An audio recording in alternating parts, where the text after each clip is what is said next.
ആദ്യ രാത്രി തുടങ്ങിയില്ലേ ഇടിയും തെറിയും. റംലു ഞാൻ അത് കേൾക്കാൻ വന്നതല്ല, ഫാത്തിന്റെ കല്യാണം വിളിക്കാൻ വന്ന. ഈ മൂത്തുമാനെ വിളി. എന്താ ഞാൻ വിളിച്ചാ ഫോൺ എടുക്കാത്തെ? ആരെങ്കിലും കേക്കുണ്ട് റംലു. നിങ്ങടെ കേറ്. മൂത്തുമന്തിയെ നിനക്ക് എന്തെന്നെ പേടിയാ? ഈ മൂത്തുമാനെ വിളി. ഞാൻ ചോദിച്ചതിന് ഉത്തരം പറ. എന്താന്ന്? ഫോൺ എടുക്കൂലെന്ന് പറഞ്ഞാല് അനക്കെന്ത് പറയാനാ? കരീംക്ക് എങ്ങനെ അറിഞ്ഞാണ്ടല്ലോ. അങ്ങനെ എപ്പോ വിളിച്ചാലും തെറിയാടാ. നിന്നെയും കൂട്ടി പറഞ്ഞു. ഇത് കഴിഞ്ഞില്ലേ, ഇനിയിപ്പൊ എന്ത് ചെയ്യാനാ? നമ്മള് തമ്മിൽ എന്ത് ചേർച്ചയായിരുന്നല്ലേ, എന്ത് രസായിരുന്നു. തങ്ങളെ റംലു, ഞാനതൊന്നും ഇപ്പൊ ഓർക്കാറില്ല. ഓർക്കാറില്ലെങ്കിൽ പിന്നെ നീ എന്താ കെട്ടാത്തെ? ഞാൻ കെട്ടും. ഫാത്തിന്റെ ഒന്ന് കഴിയട്ടെ.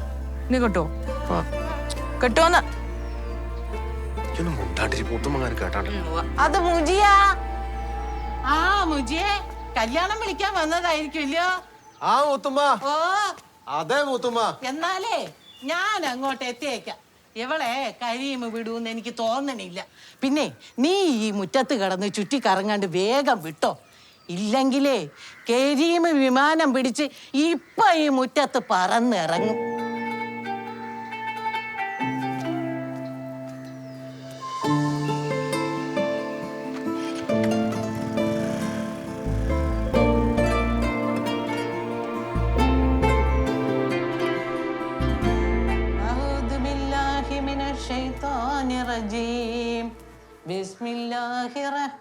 നിങ്ങളുടെ മോനോട് ഞാൻ ആരും വട്ടം പറഞ്ഞല്ലേ എനിക്ക് മുജിയായിട്ടാണ് പറഞ്ഞത്.